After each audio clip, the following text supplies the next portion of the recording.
Hey there YouTube, I'm the Harley Davidson Wizard. Today we're going to be dyno tuning a 2019 Screamin' Eagle Street Glide. Here I am, getting to the warehouse early before work, eating breakfast in the car, living the dream. Getting in the warehouse, that's where we keep the dyno. It's a different facility than the dealership. So I get in here, I turn the audio down so you couldn't hear the security code.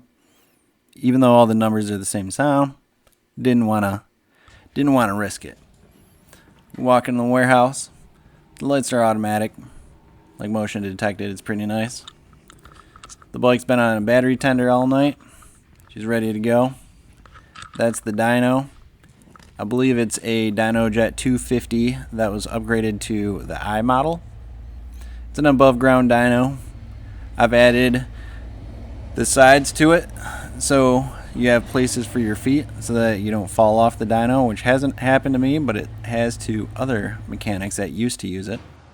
I'm using the Powervision today with a wideband module that they sell separately to go along with it. The Powervision is a great option for customers because they allow us to sell licenses to the customer so they don't actually have to buy the Vision or the Autotune module, so it makes it really cost effective to the customer rather than buying the next best option, which is the Thundermax. But what I'm doing is at the dealership I download the most up-to-date calibration offered by the motor company into the vehicle, so any type of bugs are going to be fixed that are in the software. So then once the bike gets down to the warehouse, I pull out the tune using the Powervision, and I'm setting up the base calibration right there on the computer. What I'm doing is I'm raising the rev limiter. I'm looking at the throttle progressivity table and turning that up. I'm disabling certain safeties built into the tune as far as rear wheel speed per gear, RPM limit per gear, and other things that are annoying while you're driving the vehicle. And it gives it a better, quicker, more throttle responsive feel to it. I'm also disabling the narrowband O2 sensors and richening up the air fuel table just a little bit. Just things that I've noticed that add to the quality of and the rideability of the vehicle. And we're just getting it set up, and we're going to toss it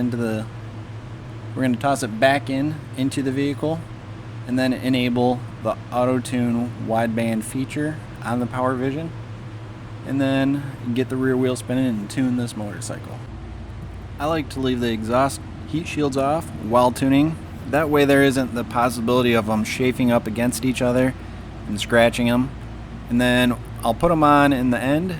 That way it looks 100% perfect when the customer picks the bike up.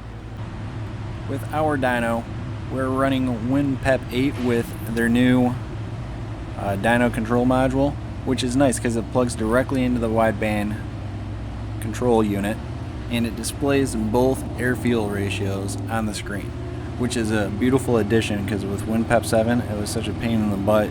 You could only monitor one cylinder at a time, and it was off a different O2 sensor. Now that they have the Autotune module, it's great. So what the Autotune module and the Powervision are doing, they're basically sitting in my lap, and I'm monitoring the screen as far as the cells that the vehicle is running through. This vehicle is a throttle position over RPM type of map. So what I'm doing with the dyno is I'm actually using the dyno to hold an RPM for the lower RPMs, like 2500, actually 2750 and down. So with the pendant, which is part of the dyno, it's dangling from the handlebars, I'm using it and I'm changing the RPM ranges that the dyno is holding, and then I'm increasing the throttle position with the throttle grip of the motorcycle to cover as many tunable cells as possible. So the whole map is essentially, on one axis you have throttle positions, and then on the other axis you have the RPM ranges. So the more cells that you can cover, are going to be the more cells that are accurately tuned by the wideband module, which leads to the most bestest tuned vehicle that you can have. So the way that I'm tuning this motorcycle that you're looking at on the screen is unusual by comparison to the way people typically do it, where they typically hold an RPM and then release the brake on the dyno and then just let the wheel spin up freely in a given throttle position range. I've been doing this for 5 or 6 years, and it depends on the type of product that you have and the way that your product works, whether it's the Vision or the Thunder Max or a Screaming Eagle street tuner or the old race tuner. They all do the same thing, but the most efficient way to interact with them on the dyno changes a little bit. I've cut out a lot of the B-roll just because it was boring looking at the screen. But here is the Vision, and here you'll be able to see where I am looking at the red and yellow cells right here, and those are all the tunable cells that you can reach while the vehicle is under load, and that's important because that is accurate information. So when we're looking at the dyno screen right here, when we enable the Auto-Tune feature, it automatically sets the air-fuel ratio to 13:1. So anywhere where it's not 13:1 it's essentially off. Here is a good representation of how the Auto-Tune feature works, the wideband Auto-Tune feature. If you're using the narrowband Auto-Tune feature, it is not good. You don't want to use it. Only the wideband is a good setup. And I've tried to do it on the street. It doesn't work out that well. You really need the dyno to be able to hold an RPM just long enough so it's able to sample correctly. But what we're doing here is a full throttle run. So the RPM range is going to be all over the place, but we're holding a throttle position and it's going to be 100%. So we're going to get it up to 2,000 RPM, and this is called the slingshot. You get it up to 2,000 RPM slowly, and then you whack the throttle wide open, and I release the brake, so that gets a nice clean run on the dyno graph. So we're just going to do a wide open run and see how everything has turned out through all of our Auto-Tune run sessions. Alright, so here we go. We got the tires spinning. We're in top gear. We're letting it come up to 2,000 RPM. We let it rip. Now we're watching the air-fuel ratio, and you can see it's staying pretty good to 13, but right above 5,500 it gets a bit rich, and we also see that on the final dyno chart here. And I just reset the dotted line across, but you can see in the higher RPM range it's still a bit rich. You could just leave it this way, being a little bit rich with the throttle wide open at 5,500 RPM is going to be just fine. But I'm a bit of a perfectionist, and the customer is really paying to have the most accurate VE table possible, and that's really what we're doing here. So what we're doing on the Vision that you can't see because it's out of frame, the Vision is in my lap, and let me try to think about it as I'm sitting away from doing it right now. I am importing the map into the motorcycle, and then you have to turn the motorcycle on and off, and then turn the motorcycle back on, and then I'm enabling wideband Auto-Tune feature, and then I set up the Auto-Tune in a specific way because we're only looking for information at wide open throttle. So I'm setting the intake manifold vacuum super low, and that's just because we already have the rest of the map so dead nuts on that we don't want to mess it up with just turning the bike on, running it through a cell, and getting inaccurate information before we get to 100% throttle. So that's what we're doing. We're sitting there, and you gotta turn the motorcycle on and off. It's not that bad with Powervision. If you're using a fuel pack, it's an absolute nightmare, because you have to turn the thing on and off, and then wait for Bluetooth to connect, and then sometimes it does and it doesn't. And the fuel pack is such a piece of garbage. Man, fuel pack is really just such a piece of garbage. We've gotten the Pro fuel pack wideband tune module, and I've used it a couple times, but it's just so slow. It's so freaking slow, and you can't plug it into a laptop and do anything.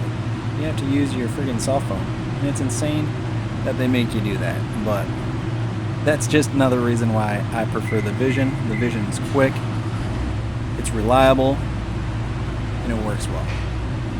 So now we've got the tune back in it, we've got the Autotune enabled, we're getting the bike warmed up, and you do a wide open run in top gear. So we're going through the gears and loading the dyno. You have to do it in just a specific way so that you're able to blip the throttle, full throttle. Here we go. Got the tire spun, we let it rip. We're doing the wide open run. And we're seeing what information we had previously processed through the Autotune feature. Here we see with the blue line that the air fuel is nice and tight. It was able to pick up that rich condition, clean it out. The power is still the same. So that's all set. We're ready to go. It's very easy. Now we just go back to the motorcycle and then unplug everything and make sure that everything is cleaned up in the map, because you always want to look over your information one last time and make sure that everything is right, because once you plug it back into the motorcycle and plug the software back into the ECM, you're never going to see it and you'll never know. So here's my dyno tuning laptop. It's an Asus. I love that thing. She's pretty old now, but that thing has put up with so much abuse. So we plug in the Powervision through the USB cable as you saw. You go into the DynoJet software. I think it's called, I forget. But you import the map. That's the map that we just made with the updates to the wide open throttle area. It takes a second. Bring it in. You save it. And then you save it under a new name. That's what I like to do. I like to save the original that you started with, and then make the original modifications, save that one, and then save the one that's right now that you have made on the dyno. And there's certain things that we're going to be looking through just to make sure that the changes that we originally made were the right changes, and we're going to carry back over the throttle progressivity tables. And here we're looking at the differences that we've made in the VE table. So you can see where when I click to the right, that's the original map, and when I click left, that's the new map that we've made. So even though we have only done a VANCE and HINES header pipe, we're still using the stock Screamin' Eagle slip-ons that come on this motorcycle.